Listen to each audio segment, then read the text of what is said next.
Thanks for the warm welcome. It is a pleasure to be back in the great state of Illinois. It's an honor to be sharing the stage with some of America's finest citizens, our firefighters, policemen, EMS teams. Thanks for welcoming me here. Our country faces new and unprecedented threats. The American people are counting on all who wear our nation's uniform.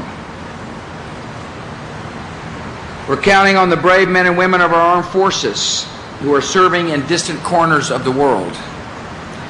We're counting on those who wear the uniform here at home: the police, the firefighters, the emergency rescue personnel, and others who risk their lives each day to protect our homeland and its citizens.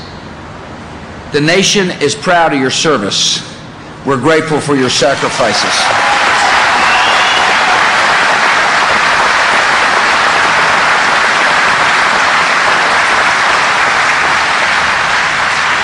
Here at the Northeastern Illinois Public Safety Training Academy, you're performing a critical mission.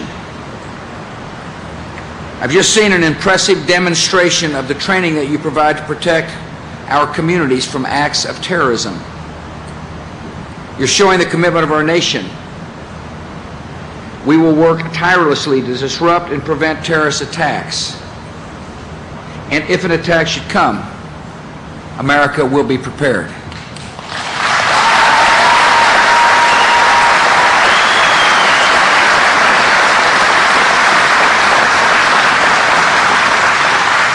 I want to thank my friend Tom Ridge for taking on a tough assignment. He's the first Secretary of the Department of Homeland Security. His job was to coordinate agencies and groups of people that had really never worked together as well as they should have. He's done a fantastic job for the country, and I appreciate your service, Tom.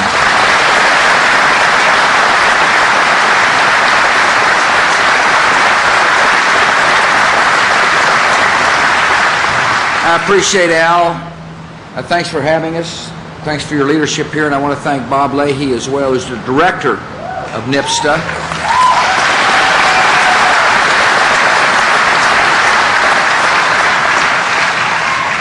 Sounds like Bob may have invited some of his family here today.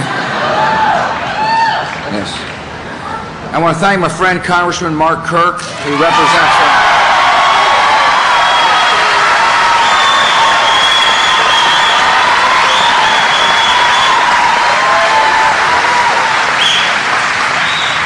You know, I'm traveling today by chopper from the O'Hare Airport, and I was honored that truly one of the country's great mayors welcomed me there and flew over, and that's Mayor Richard Daley of the great city of Chicago.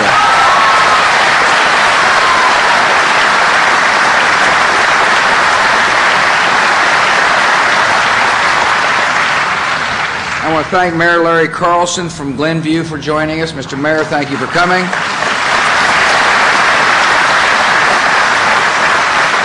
Mayor Peter Moy of Lincolnwood, thank you for coming, Peter. Mayor George Van Dusen of Skokie, thanks for coming, George. Great first name. Fill the potholes. I appreciate it.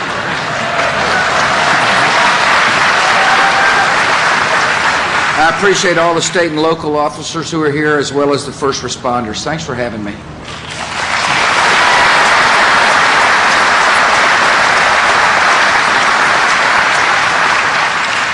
The events of September the 11th, 2001 demonstrated the threats of a new era. We found that oceans, which separated us from other continents, no longer separate us from danger.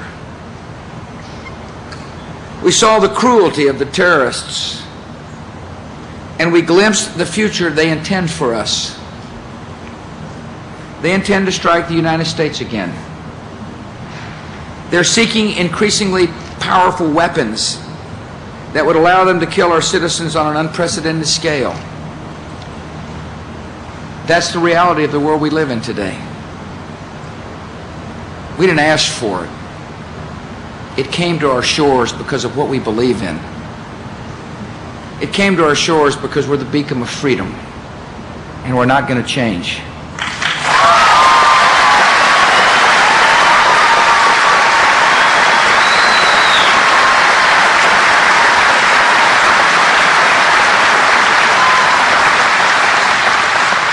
A new kind of threat has required a new kind of war, a new kind of response.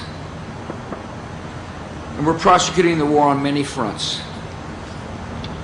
Our military has captured or killed hundreds of terrorists, removed terrorist regimes in Iraq and Afghanistan that had harbored terrorists and threatened our people. Our intelligence community helped uncover the AQ-Khan network that had supplied nuclear weapons-related equipment and plans to Libya and Iran and North Korea, and we put them out of business. Our diplomats working with Great Britain convinced Libya to give up its weapons of mass destruction. Our law enforcement officials working with friends and allies around the world have disrupted terrorist financing and broken up terrorist cells virtually on every continent. The results of these efforts are solid, and they're clear. In just 3 years, we've captured or killed about 2/3 of al-Qaeda's known leadership.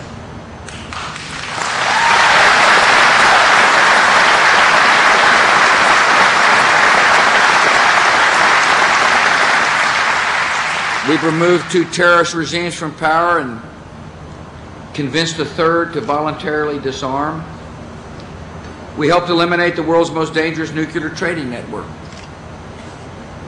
Because of these achievements, America and the world are safer.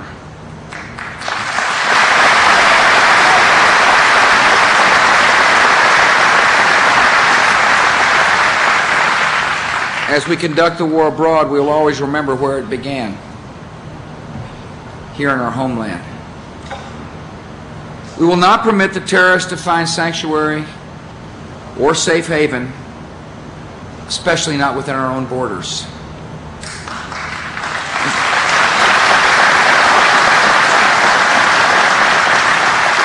In the past 3 years, we have dismantled terrorist cells, prosecuted terrorist supporters from California to Florida and Massachusetts.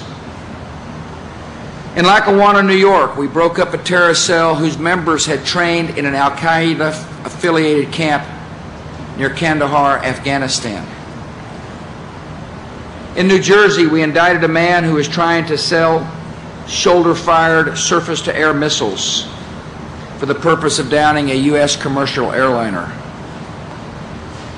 Here in Illinois, we convicted a man with long-standing ties to bin Laden, who had been using a Chicago area charity called the Benevolence International Foundation to channel money to Islamic militants.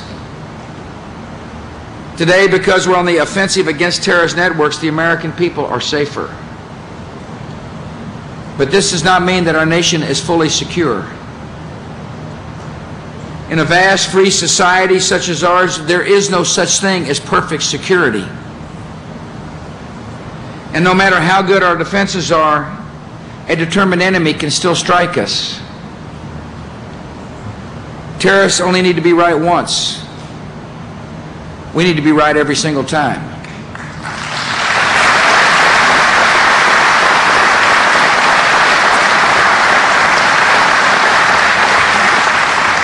Yet our fellow citizens can be certain of this. Our government is doing everything we can to stop another attack. We're using every resource and technological advantage we have as a nation to pursue our enemies at home and overseas. We're doing everything we can to protect our country. In the past 3 years, we have taken unprecedented steps to defend the homeland, to increase security, and to give our brave first responders the tools they need to deal with a terrorist attack.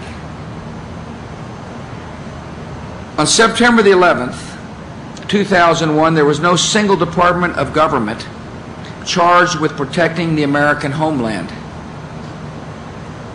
So we have undertaken the most sweeping reorganization of the federal government since the start of the Cold War. Last year, we created the Department of Homeland Security, merging 180,000 personnel from 22 different government organizations into a single department with a single mission: to protect America from future attacks. On September the 11th, many of the police, firefighters, and rescue personnel at the World Trade Center could not speak to one another by radio. It made it much more difficult to work as a single team to save lives. Since then, my administration has dedicated $280 million specifically to improve the ability of our first responders to communicate with each other and work together in a crisis. And later this year, a new program called RapidCom will ensure that first responders in Chicago and 9 other large cities have the ability to communicate clearly in a major emergency. On September the 11th, we saw the character of America as first responders from around the country flooded New York and Pennsylvania and Virginia with offers of assistance. Since then, we've helped states establish mutual aid agreements and regional response plans so that when first responders need help from their neighbors, they can be certain the right assistance will get to the right people at the right time.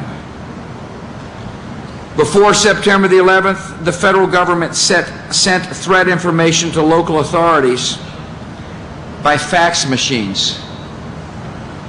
Since then, we've established 21st century communication networks to make information on rapidly emerging threats available to local officials in real time. We've given them access to the Department of Homeland Security's state-of-the-art mapping and imagery capabilities. On September the 11th, the FBI did not have either the right tools or the clear mission to prevent terrorist attacks. So we're transforming the FBI into an agency whose primary focus is stopping terrorism. We have nearly tripled the number of FBI Joint Terrorism Task Forces, where FBI agents work shoulder to shoulder with state and local partners to stop the enemy before the next attack. On September the 11th, there was no unified military command in the Department of Defense whose job it was to protect the homeland of the United States. So we've created a new Northern Command with the mission of defending the American homeland. Before September the 11th, our intelligence and federal law enforcement communities were often prevented from sharing information about potential terrorist activities. They couldn't talk to each other. So we passed the Patriot Act, permitting investigators who sit next to each other to share information that can save American lives.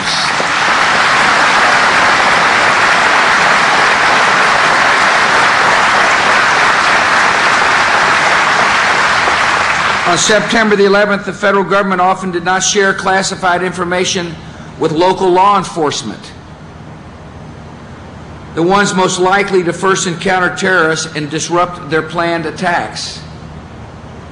Today, we've established secure connections to emergency operations centers in every state and every governor's office, so local officials will have information they need to recognize suspicious behavior. On September the 11th, there was no one place focused on pulling together a complete picture of all the terrorist threats at home and abroad. So we created the Terrorist Threat Integration Center to bring together all that information and to get it to the people at the federal, state, and local level who need it to prevent attacks. Since September the 11th, we've also implemented a new strategy to protect our borders. posting Homeland Security personnel at foreign ports. We beefed up airport and seaport security here at home. We've instituted better visa screening for those entering the country. We want to know who's coming in the country, why they're coming in the country, and if they're leaving the country when they're supposed to leave the country.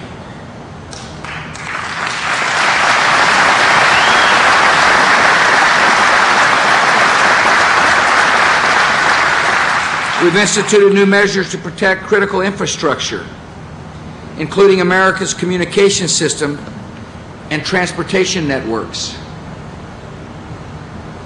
After September the 11th, we created the Citizen Corps, a grassroots effort spearheaded by the Department of Homeland Security and the USA Freedom Corps to help Americans learn how to be prepared for and respond to attacks on our homeland. Nicole Myers with us. She is a member of the Citizen Corps Community Emergency Response Team. She is a volunteer. She completed 20 hours of training on disaster preparedness. By the way, Nicole and her 3 teenagers helped clean up debris in neighborhoods struck by a tornado near Utica, Illinois. I appreciate you being here, Nicole, and thank you for your volunteerism for the country.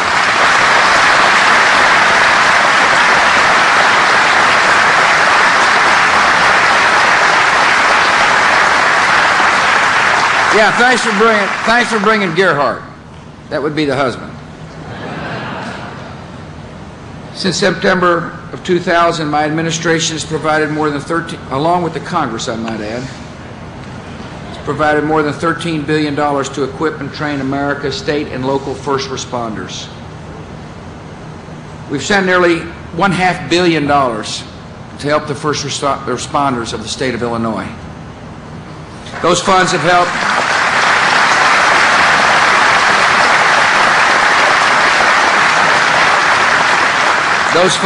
pay for mobile command centers, mobile decontamination equipment, hazmat trucks, mobile WMD detection equipment, and other rescue equipment that is making this state and local communities safer. In all, more than 500,000 first responders across America have been trained since 2001. We're also bringing the best technologies to bear against the threat of chemical and biological weapons. Through the BioWatch program, we place state-of-the-art equipment in many major U.S. cities to detect biological agents. We have greatly expanded the nation's stockpile of drugs and vaccines, including antibiotics, to treat exposure to anthrax. We have enough smallpox vaccine for every American in case of an emergency.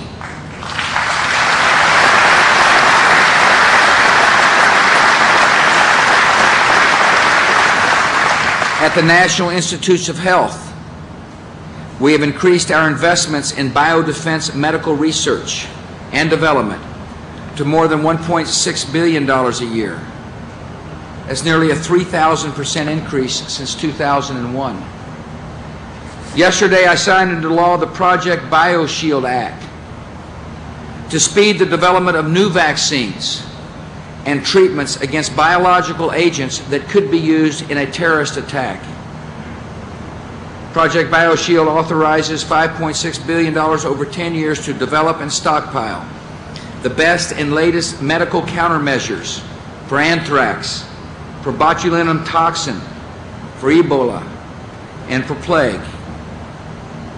We have done all this in less than 3 years. There are good people working hard on your behalf. There is more to do. The report of the 9/11 Commission, which was released earlier today, will help us in our efforts. The Commission members have produced a serious and comprehensive report with thoughtful recommendations. These fine citizens dedicated more than a year of their lives in this effort. And on behalf of the American people, I thank them for their hard work.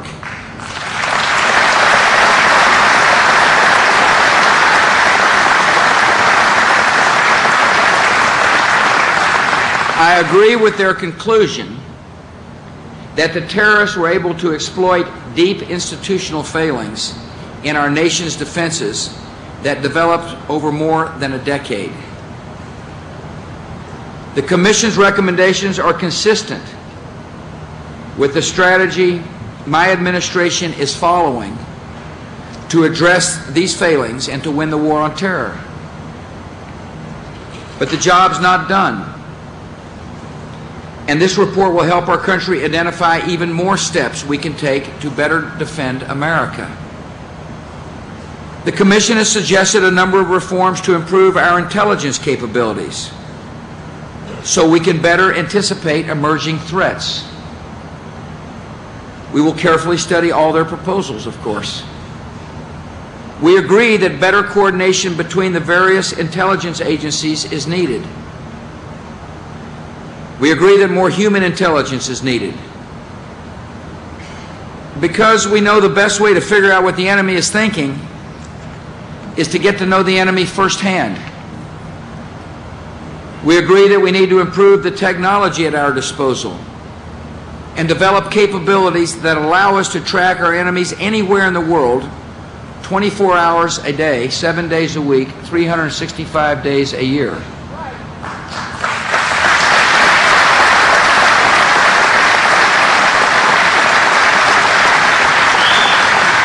I appreciate the hard work of the Commission and the spirit in which their recommendations are written.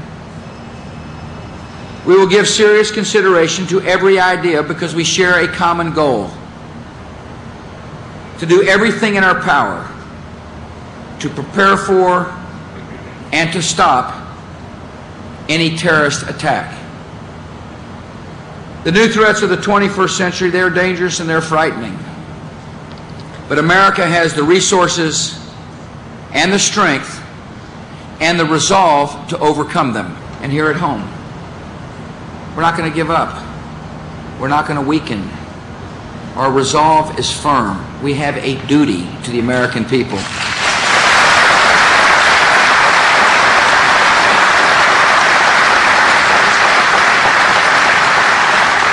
We're using this country's technological advantages to develop new cures and defenses to protect our citizens. We have dramatically improved our capacity to prevent and, if necessary, respond to a terrorist attack. In nearly 3 years since September the 11th, life in America has in many ways returned to normal. And that's good for the country. It means that citizens are doing their jobs and raising their families and living as free people. Americans want to live in peace. I want peace for our country and peace for the world.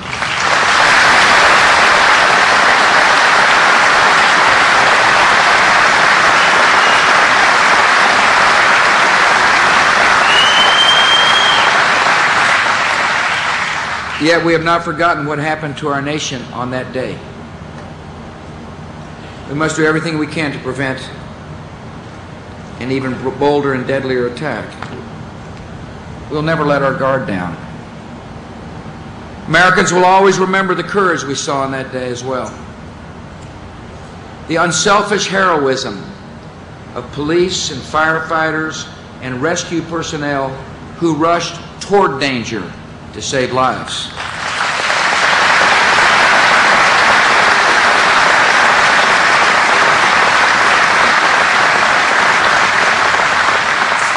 All of you know that the next alarm could bring serious danger and even sacrifice. Americans are grateful that you're on the job. We're grateful that you're on the lookout for the enemy. We're grateful that you're prepared to respond if tragedy strikes. You're vital to the nation's defenses, the ones most likely to first encounter a terrorist, the ones who will be the first on the scene should there be an attack. You've dedicated your careers to serving others. That is a noble calling. In these challenging times, with the nation relying on your efforts, you deserve the full support of our governments, and you can count on that support.